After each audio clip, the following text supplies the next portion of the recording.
Good morning, students. Hope all of you are doing good at your home. This is class 10th English. First flight poem, A Tiger in the Zoo. Students, before I start the poem, I let you think over this picture. See the picture carefully. What does it show? What do you feel or realize? Of course, you realize how is the animal's freedom is curtailed. How are we selfish? Everybody loves freedom. We also love freedom. Then why do we keep these animals in the zoo or behind the bars? Throughout the world, countless thousands of animals and birds are kept in appalling condition in zoos, circuses, and private ownership. Even in modern zoos, lions, tigers, and other big cats repeatedly face frustrated because their hunting and territorial instinct are denied. At present, wild tigers are in crisis. They are in danger, and the main threat is human activity. While captive animals are exploited in zoos and circuses. With the idea of the freedom of tigers, today we are going to start the poem A Tiger in the Zoo by Leslie Norris. Let us know something about the poet. Leslie Norris was a very famous poet. He was a prize-winning Welsh poet and short story writer. Until 1974, he earned his living as a college lecturer, teacher, and headmaster. From 1974, he combined full-time writing with residencies at academic institutions in Britain and the United States. Today, he is considered one of the most important Welsh writers of the post-war period. His collection of stories and poems have been won many prizes, among them the Shamley Poetry Prize, the David Hyman Memorial Prize, the Catherine Mansfield Memorial Award, the AML Award. He died in 2006. Let us know about the theme. In this poem, Leslie Norris has given an appropriate description of the tiger. This poem contrasts a tiger in the zoo in his cage with a tiger in its natural habitat. The poet moves from the zoo to the jungle and back again to the zoo. He also shows his reader that a tiger is better suited to live in the wild rather than living in a zoo. In the wild, it can roam freely, it can move freely and happily. But in the zoo, its radius of movement is very small. It feels like a prisoner in the jail cell. Poet also highlights the contrast between freedom and captivity. He very impressively shows us how love for freedom is the natural instinct of every living being.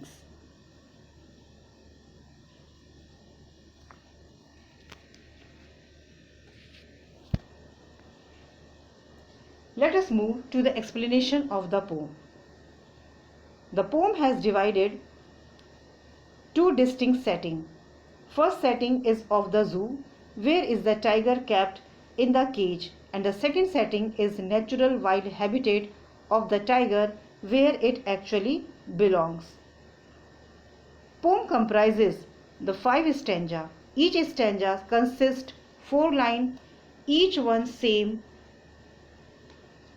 rhyming scheme A, B, C, D. He stalks in his vivid strips the few steps of his cage on pads of velvet white in his quiet rage. Stalks, walking, vivid, bright, strips, line, pads, feet, rage, anger. Now, poet says, the tiger in the zoo walk in the limited space provided to it in the cage. He moves under the bright strips in the cage. Now poet says he is confined in the zoo. He takes only few steps because it is very small. Cage is very small and it is not easy to move in it. One cannot hear its footstep because it has soft feet like velvet. Here pets are compared with velvet as velvet are very soft. His feet are very soft.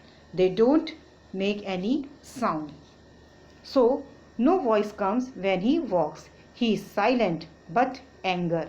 He controls his anger as he is in the cage.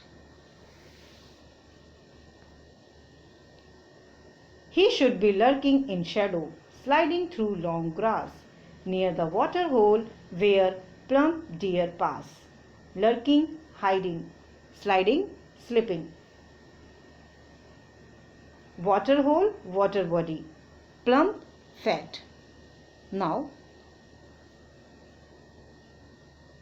the poet says, that cage is not a proper place for the tiger. It is not its natural habitat. Poet says if he would free, he would hide behind the tall green grass or bushes near the water body. Or as soon as the tiger come there, they attack on them for their food. They slide silently through the grass and kill them. The poet wants to convey that this tiger should be there in the forest, its natural habitat. Here is the next stanza. He should be snarling around houses at the jungle's edge, bearing his white fangs, his claws, terrorizing the village. Snarling, growling, roaring, edge, border, outskirt area of the jungle, bearing, showing, fangs, sharp teeth, claws, feet of animals, terrorizing, frightening. Again poet says, if the tiger would free, he would growl, he would snarl around the houses located outskirts of the forest. He would terrorize the people with its sharp teeth and claws. It would create fear among them. But he is locked in a concrete cell, his strength behind bars, stalking the length of his cage, ignoring visitors. Locked, imprisoned, concrete, building material, strength, power, bars, iron cage, stalking, pacing. Now poet says, deeply sympathy at the plight of the tiger that is imprisoned in the cell made of concrete. He cannot come out of it because strong bars fixed at the concrete cell stop him. Thus, the poet says that the tiger's strength is locked behind the bars. The tiger shows no interest in looking at the visitors. Rather, he keeps on walking in angry and proud manner in the limited space of the cage. Here is the last stanza.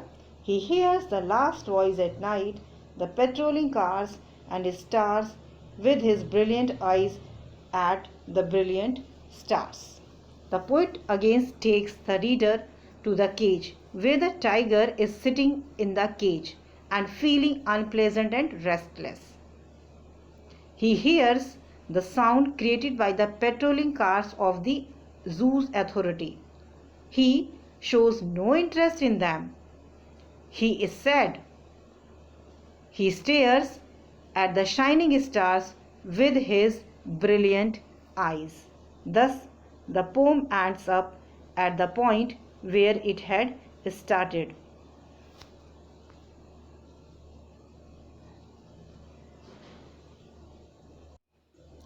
Altogether, poet wants to convey that It is cruel to keep wild animals in a small enclosure of zoo away from their natural habitats. They feel angry, helpless and unhappy and remember their life and environment in the forest. So we should not keep them in the bar. We don't have right to snatch others' freedom. We should learn to respect the other's freedom and protect the animal's nature. Hope you have understood the poem. Prepare it well and nicely.